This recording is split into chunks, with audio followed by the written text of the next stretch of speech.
I've had this air mattress blown up for a couple weeks. It's still pretty firm. Nobody's been sleeping on it. Somebody slept on it for one night, and then now it's just here in my living room. It's my friend, my confidant, a place to lay that is also not my bed or couch. I will deflate it soon, I promise. Cat's honor. Maybe I'll do it on camera. Hi, welcome to Emma Has Unfinished Business, the reading vlog where I finish books that I am currently reading. Currently reading meaning I started reading it either, I don't know, maybe like 2 years ago to like 2 days ago. I would tell you about the 8 books, name the titles of the 8 books that I plan on reading, but I want you to stick around and see what comes at you. Also, this gives me, I don't know, room to lie? I don't know, not lie. Room to not do what I said I was going to do at the beginning of the video if I don't tell you what I plan on doing. I can only tell you this. I do plan on finishing a book today, and that book is It Happened Last Summer by Tessa Bailey. The book that I am most currently reading. I started a couple days ago, and I would like to finish it. I'm listening to the audiobook. What is there else to say? I'm gonna go do that, and then we'll check back in either if I'm hating it or if I finished it. So.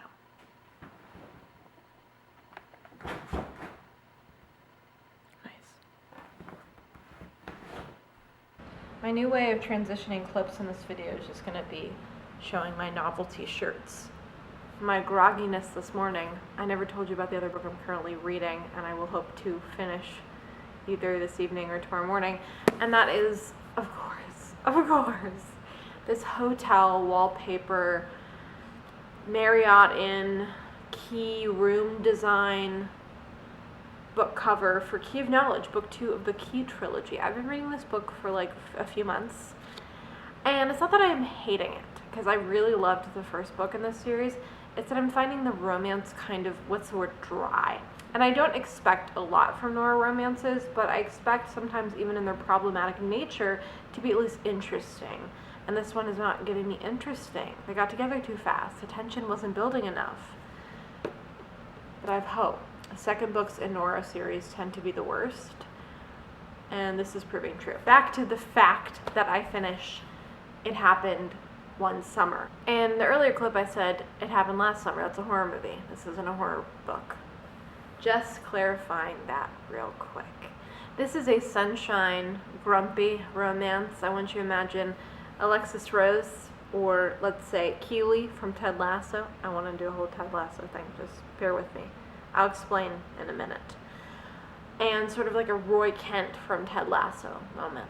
Sunshiny, rich, fun, woo girl who people have expectations of to just be beautiful and fun, and grumpy man who's very set in his ways but also has a heart of gold. And they both have to come out of their shell.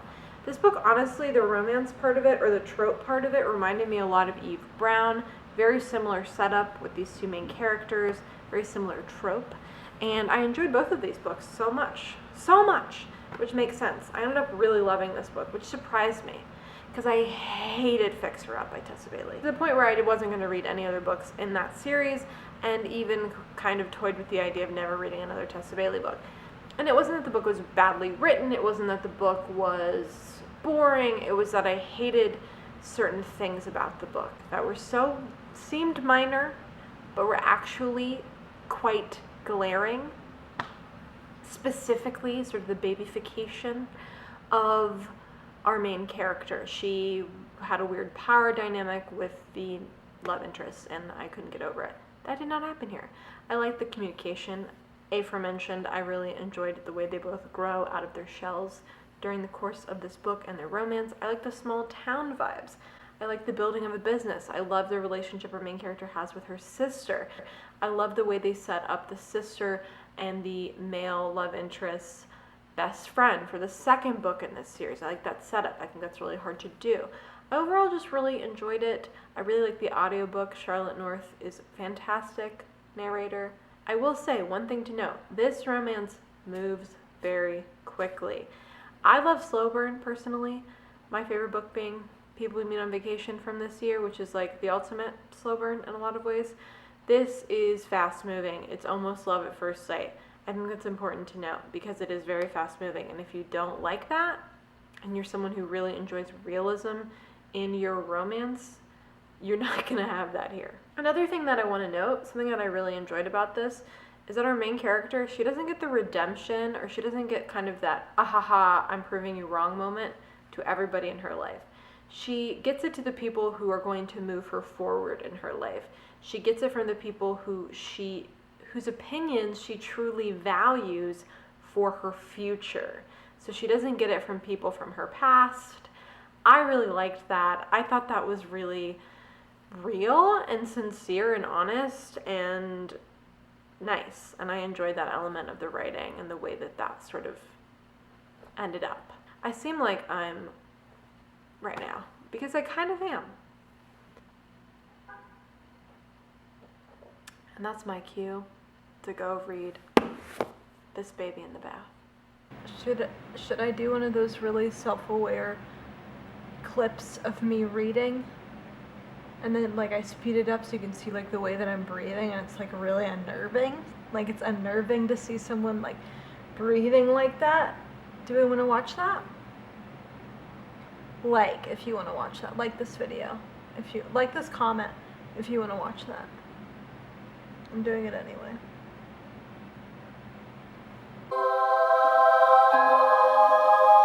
Alright, that was enough of that. Without fail, a Nora Roberts book, even when I'm not super loving, will make me choked up. It's like a response at this point that I can't even control. I'll read something so corny like, life, Dana decided, didn't stop, not even for magic and keys and wicked sorcerers. And wasn't that why it was life? I read that and I was like, wow, I'm feeling an emotional response to this really corny line. Help me. This is why I'm a Pisces rising. After 2.5 months, I have finished Key of Knowledge.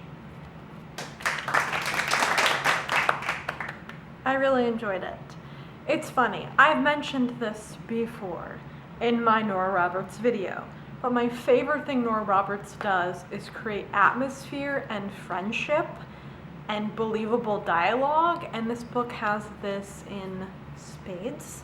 There is such a camaraderie with all these people who have come together to figure this quest out. There's such a joy with the friendships between the women and the men. I really enjoyed their dynamics with each other. It's just very gentle and fun and a good time. I also love how cozy it is and the atmosphere. This one in particular is set around Halloween, and it's just very cute and cozy. I really enjoyed it. I would bore you with what the series is about, but basically it's about gods and goddesses and these 3 women who are the descendants of some goddesses who have to help untrap them from an evil, mean god. And then there are these other 2 gods that are helping them with their quests, and then all their boyfriends, eventual boyfriends, are connected. It's classic Nora Roberts fare. I enjoyed it though. So I'm very happy that I finished that. I'm going to try to tackle the book that's been on my currently reading the longest at 1 year and 11 months, or 10 months. A book that I apparently, according to my now derelict, forgotten, abandoned Goodreads.com account, I had been reading since September 2019. And that is a book called A Lesson in Thorns by Sierra Simone. I bought this book because everyone on book Twitter was obsessed with it in 2019, and I like to be part of the fun, part of the party. I bought it on ebook, and I read some portion of it. Let's find out right now, live on camera. I will tell you right now, this is a dark academia romance, spicy romance. And it was a book that I wasn't super into. 57% of the way through. I read 57% of this, and instead of DNFing it, like forever and ever, and putting it out of my mind, it festered there. It remained on my currently reading mind shelf, collecting a thin veil of dust. And now we're gonna finish it via audiobook. So I'm gonna go do that, make some dinner, maybe have the Olympics going while I listen to it, which should be very alarming. Let you know when I'm done.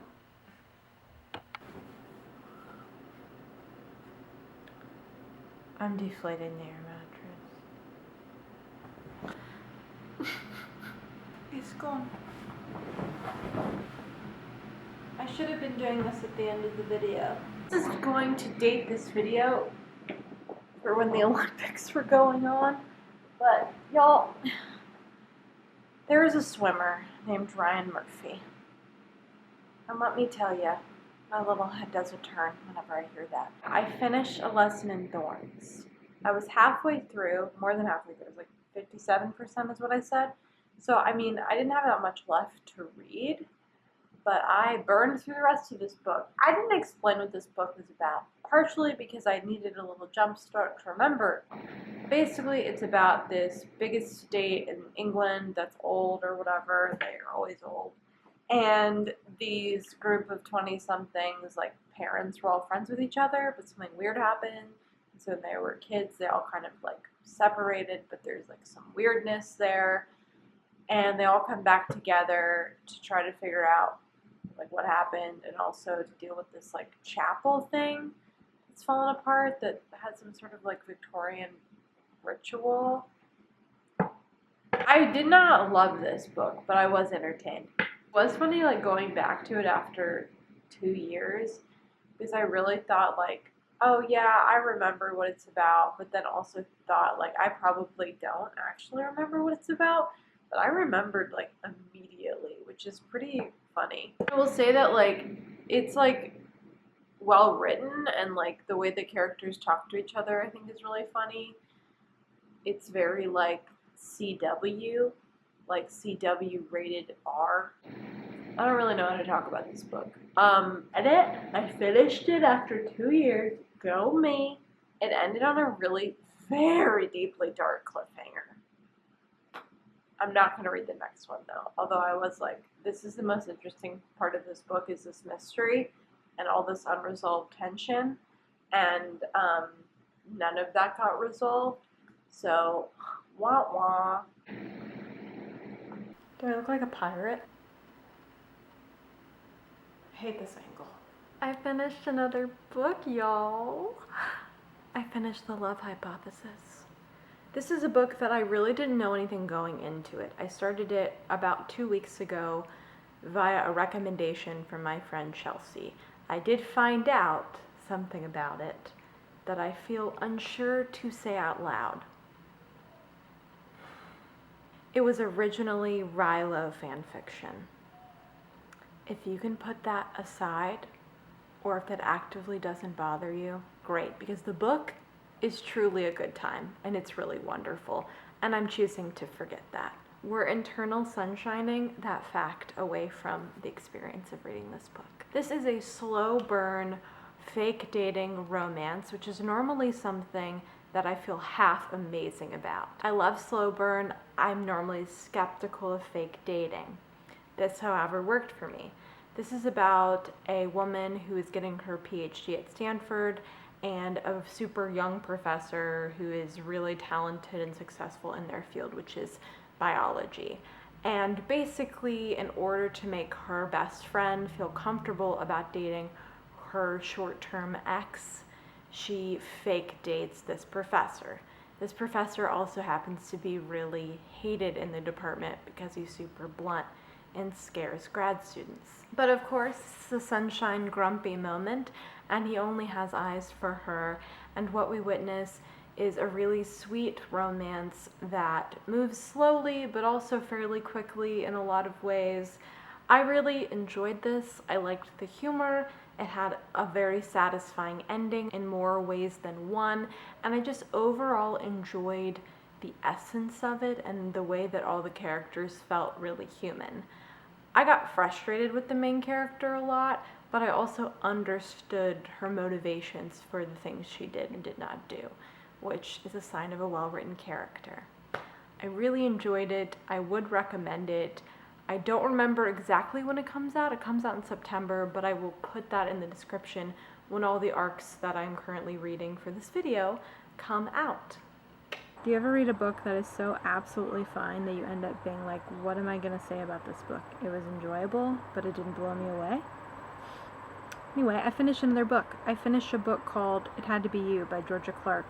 I started this on audiobook a few months ago, and despite the fact I normally tear through audiobooks, it did take me several months to finish it, which is weird because it is a full cast audiobook. You may be thinking, a full cast audiobook, what a dream, there's not many of those in the world. Well, this one was not that great. It was okay. I just felt like a lot of the actors were underutilized, and a lot of the voices sounded too similar. Anyway, that's nitpicky. Overall, though, this book is okay. It's sort of like a Love Actually story about a wedding planning business, and specifically the crux of the plot is about how the woman who owns the wedding business with her husband finds out at the beginning of the book that her husband not only has died, but he also left half the business to the woman he was having an affair with. Chaos ensues. There's lots of different love stories in this. You have friends to lovers, fake dating again, second chance romance. You also have a lot of famous romance. I can't remember what the name of that is. Also, you have a lot of queer romances in this book. I overall, like I said, thought it was enjoyable. It was quick once I got actually really into it and really started enjoying myself. The first 25% I thought was really boring, and then we kind of got into the swing of things. And in general, I enjoyed the vibe. It was kind of fun. Had sort of like a Nora Ephron-y vibe about it without it being that good. It wasn't bad. Definitely has like a millennial cringe. Like the word woke is used, but also is made fun of in equal measure in an interesting way. I can't tell if this was like beautiful satire or incredibly saccharine, or both, which is totally fine with me. Also, something I want to note is that there is like a hot, older, divorced guy who falls in love and gets with like the main lady character of the book, the one who owns the wedding planning business. Anyway, this is so many words. I always imagined that like guy in a book to look like this guy from Desperate Housewives. Am I wrong? Okay. I have been on a road trip this week. It was great. It was really pretty. Rainy, sunny weather. Anyway, this video has been taking me a really long time to make, and sort of the interesting thing about finishing books that you're currently reading is that sometimes the serotonin is unbelievable, and sometimes you hit a bout of depression that is so profound that it sort of ruins, a lot of stuff. So reading becomes a infinitely less important priority than, say, like eating and getting up and taking a shower. But I did finish something, so we love that. I finished a book called The Three Letters to Which, I should probably know the title. A Letter to Three Witches. This was an advanced reader's copy. I started reading this book back in the beginning of June, and this book does not come out until January. Basically, this is about a group of cousins, 4 to be exact, who all are not allowed to practice witchcraft because their great-great-grandfather or something like that started the Dust Bowl through magic, and the Council of Witches said, y'all's family is not allowed to practice magic, or you get in big trouble. One of the cousins is terrible and super mean and conniving, and she sends 3 letters to the 3 other cousins, basically threatening to steal their men. Chaos ensues, hijinks happen, disasters occur, and you have this book. This is a quite lighthearted book. I would say deeply lighthearted. Feels a lot like a Hallmark TV show with an edge, a Hallmark TV show with a neoliberal sprinkling. I overall enjoyed the atmosphere. It does have a good atmosphere. It's set at Halloween. I liked all the little practical witch moments. I enjoyed the hijinks. It moved quickly. The narration was fun. But it's something really two-dimensional about this book. And I think that's okay. I just wanted to mention it. There's a hollowness, a paper quality, like a fun Hallmark film. I'll say romance is not the number one part of this book. It really is this familial relationship. It really is these hijinks, and the relationship stuff is maybe not even second, it's like third. So this isn't a romance, but there is technically some pretty fragile romance in it. Overall, though, I did enjoy it. I am glad I read it. I would recommend it if it sounds like something that you would enjoy. It was a very fun, lighthearted read. I finished Confessions of a Bookseller by Shawn Bythell. To talk about this book, I have to talk about my relationship to this book and its predecessor, Diary of a Bookseller, also by Shawn Bythell. These are both diaries, literally, of Shawn Bythell's life running and owning The Bookshop, a used bookstore in Wigtown, Scotland. They are about his interactions with his customers, his employees, and in this one, specifically, his crumbling relationship with his longtime partner, Anna. It's a book about books, it's a book about people, and most notably, a book about Shawn Bythell. This book is sometimes very comforting and cozy and feels very seasonal as you move through a year in this town in Scotland. And it does feel like an ode, a love letter to reading and books, and bookstores, specifically used bookstores. It's also a book that can feel quite boring and a little heavy with monotony, which makes sense because it's a diary, which can feel comforting at times, but like I said, also very dry and hard to get through. It also at times has some offensive stereotyping and weird stuff like that Shawn Bythell thinks is funny, that are scattered through this book and the previous one. Saying all that though, when I talked about my relationship to this book, I'm specifically talking about when I read these books, or when I finished the first one and when I started this one. I read Diary of a Bookseller at arguably the happiest time in my life when I was staying in London for a month in 2018, and also went to Paris during that time. I read it in beautiful environments when I felt really confident about the world and myself and my future. I started this one in March 2020, and at first it was kind of a perfect book for those early days. I read the first half of this book in the springtime while my dad gardened, and I read it out loud to him, and it felt comforting and like a cocoon, and I really enjoyed that. And then everything got progressively worse in my personal life and in the world, and this book just did not work for me. It did not work as an escape. It just reminded me of things that I didn't really want to remind myself of. But now, why not finish it? That's kind of where I was at. I picked up the audiobook to get a little distance from it, and ended up really enjoying it and finding that comfort in it again. Shawn Bythell doesn't do the audiobook, but it is a great audiobook narrator, and I ended up finding the things that I originally found myself really being drawn to with this book. So there you go. I finished this book. You see that? That's my currently reading on the story graph. It's empty because I finished everything. Let's talk about the last book I read. I finished They Can't Kill Us Until They Kill Us by Hanif Abdurraqib.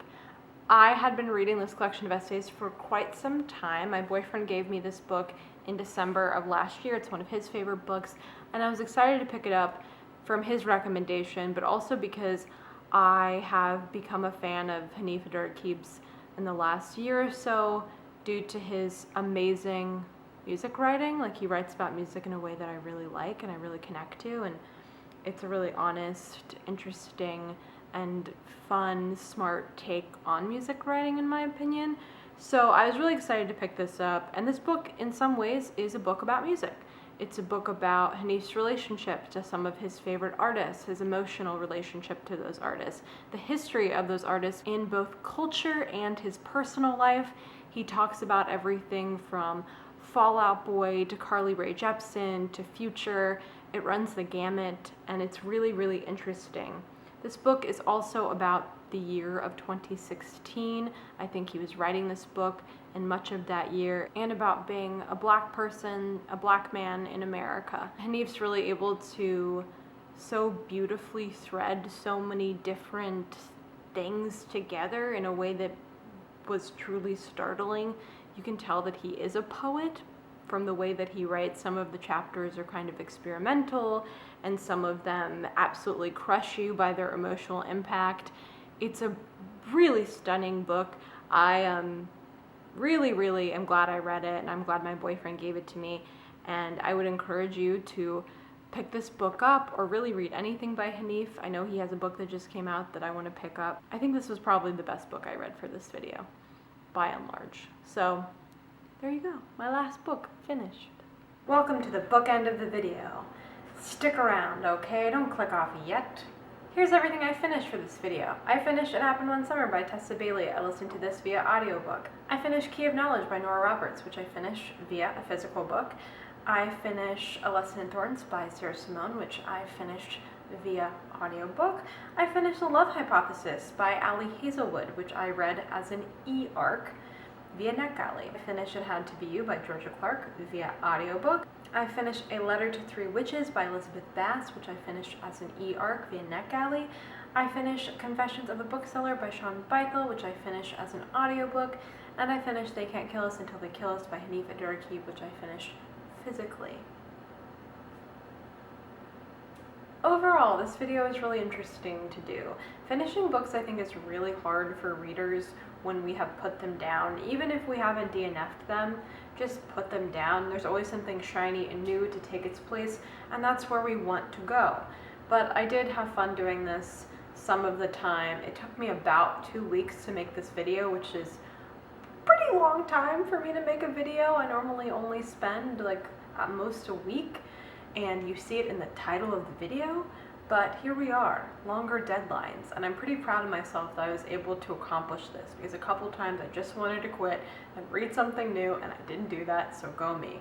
I also ended up reading a lot of very good books. Everything I read for this video, I genuinely enjoyed. Some of them I really enjoyed and got a lot out of. I also came out of this really wanting to read more nonfiction. Nonfiction is a genre I really love, but don't always gravitate towards. The last 2 books for this video were nonfiction. I enjoyed them both, especially Hanif's book. I had a great time. I had a great time, but I also had a bad time. And I think that's the beauty of finishing things and getting that serotonin while also being kind of in a state of not the best mental health. So yeah, that's what's going on. That's what this video was. I hope you enjoyed it. Let me know your thoughts below and have a lovely day.